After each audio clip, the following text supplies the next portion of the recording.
send an email, and even if that the person might think if you haven't gotten back to them in a day that something's wrong. So easy to have a disruption. And another unexpected consequences is, people can always, if they're unhappy, they could always in the past write a letter to the editor, right? But it's a letter to the editor. But here is a blog. And this is so, and every time the person in the focus group said every time they turn on their computer, there it was. So, and again, it's on a continuum. Somebody could have written a letter to the editor, but the letter to the editor is there and it's over. And the thing about online world, it doesn't end.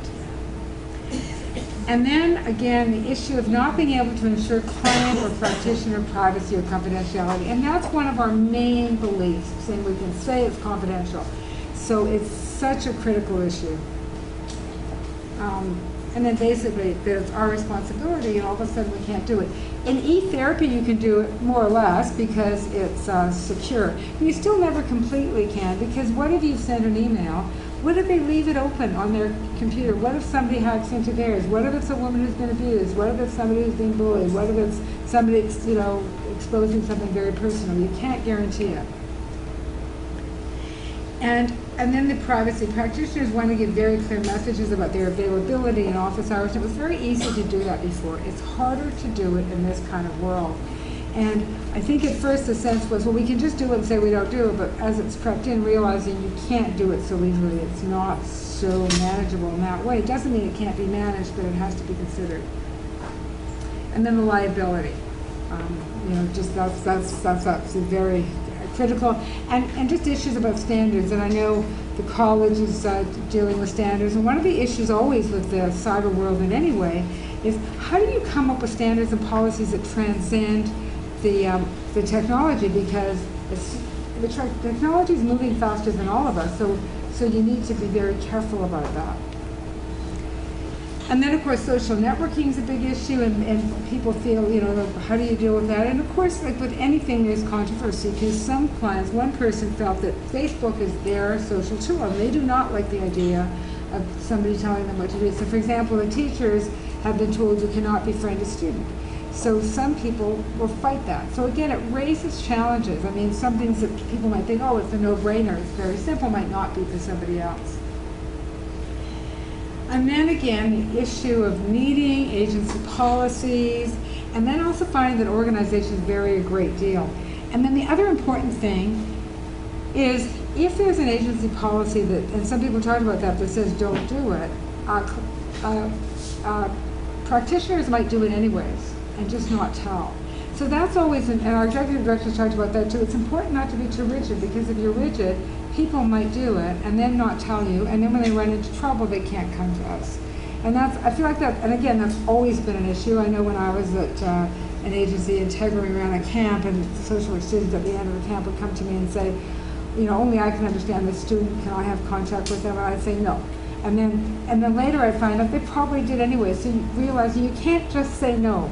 It's how to keep the discussion open so it doesn't happen, but that lets them come to you if there is a problem, because if people feel like they can't come, it just can escalate. And then just the whole boundaries. If there's a different kind of interaction, it just changes that. Again, for good and for bad. And then the other thing I said is it opens the door. It's that slippery slope. And so, for example, even, this is an example of a couple where the husband sent the therapist some emails about the wife, and so when that came into the session, that was very problematic. And in the past, it would have been clearer to keep that.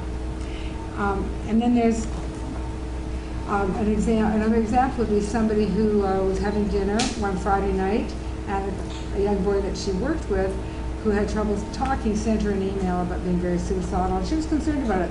So she made a decision to call her the father, and it actually worked out.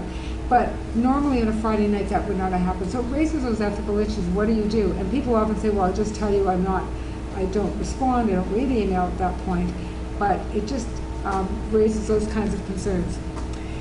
So the initial conclusions were that that it really has, just as it had that point revolutionized the whole world of communication, that it revolutionized communication between practitioners and clients, even is that practitioners weren't even aware of it, that it had crept in and it was affecting them. And the elements of practice that we felt were affected were boundaries, disclosure of information, practitioners and clients, because of course clients can Google you and find out a tremendous amount about you, the therapeutic relationship, ethical and legal issues and dilemmas, and policies and procedures. And again, our conclusion was that they didn't just creep in, but that it was actually signifying a turning point that we had to take a hold of, and also for social work education. Okay, so I'll turn it over to you. So, 3 years later, we re-interviewed the original participants, and we also interviewed the new practitioners. And our conclusion is that in such a short period of time of 3 years, social work practice was really transformed. What was so interesting was that in our original interviews 3 years ago, people were caught off guard. Email had kind of descended upon them.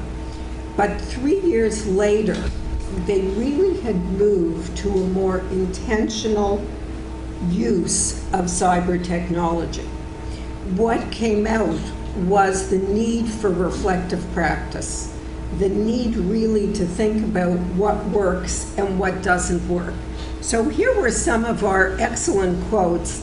People talked about educating their instincts. They thought they knew what to do, but they really had to reflect on it to develop their own practice principles and practice approach. They had to shift with the times, as Faye has been saying.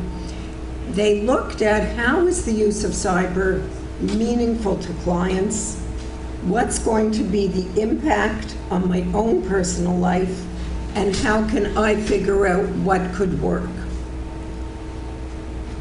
We had our same major themes, but they had a different twist 3 years later. From client-driven practice, we now saw that social workers were recognizing the therapeutic effects of cyber communication.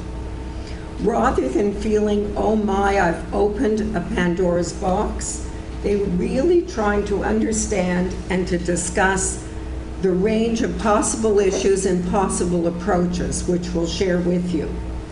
Still, the ethical issues around confidentiality and potential vulnerability for clients is a major point. And instead of being afraid of the permeable boundaries, they really began to look at how could they work with them. And so we've got some practice principles that come out of the practice wisdom of the people we interviewed. The first idea that emerged was recognizing the therapeutic effects of cyber communication. The workers really felt that it was an adjunct to the face-to-face sessions. They noticed that some clients, after a session, like to go home, think about what happened, but by the time the next session rolls around a week later, they may have forgotten that. With cyber technology, some clients have started to write out their thoughts and send them to the workers. Now, the workers are not necessarily reading them. They're simply acknowledging them, and they're then asking the clients if they want to bring that material to their next meeting. So it's a creative way of using cyber as an adjunct to face-to-face work. The workers also talked about how it helped clients initiate the agenda.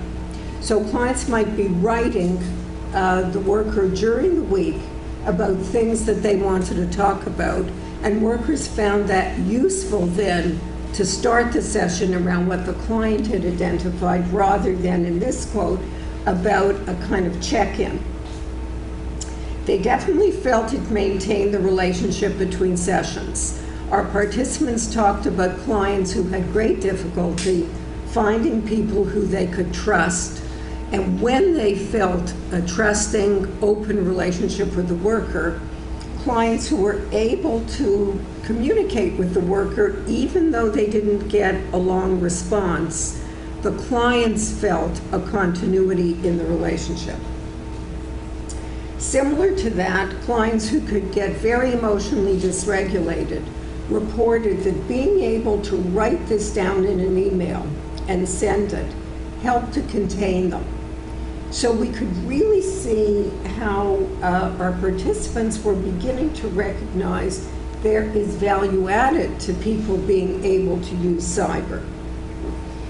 We put these two themes together because boundaries was really one of the major findings from the first set of focus groups.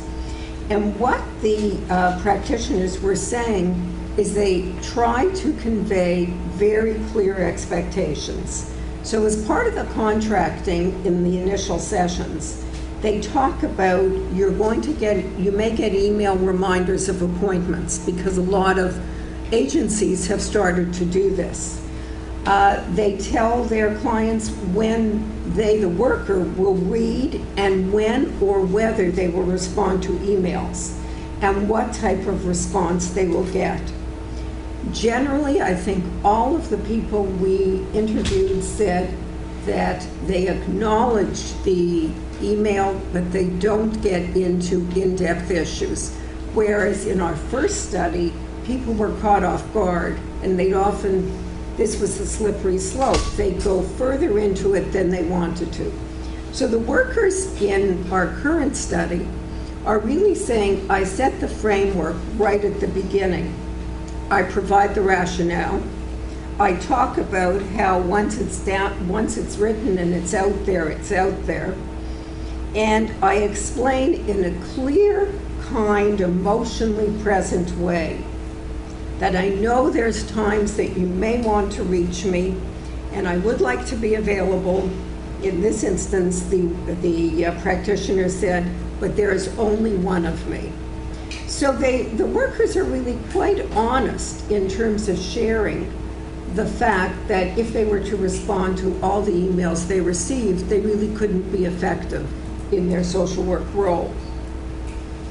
They also talked about needing to keep a boundary between their personal life and their professional life.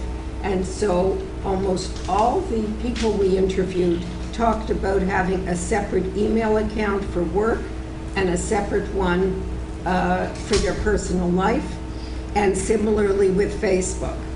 And they talked about boundary crossings happening, and that when it happened, they simply kindly and gently explored it in the session, but reiterated the boundaries when a client could expect a response and what that response would consist of. And the workers talked about having to refine it as many times as they have to, but being very thoughtful and professional about it. So again, they weren't caught off guard as they were 3 years ago. They really had an idea about how they were using cyber. The ethical gray zone keeps coming up again and again, and we heard stories of great variation in agency policy and procedure, from agencies that have very explicit procedures and secure servers all the way to others that don't.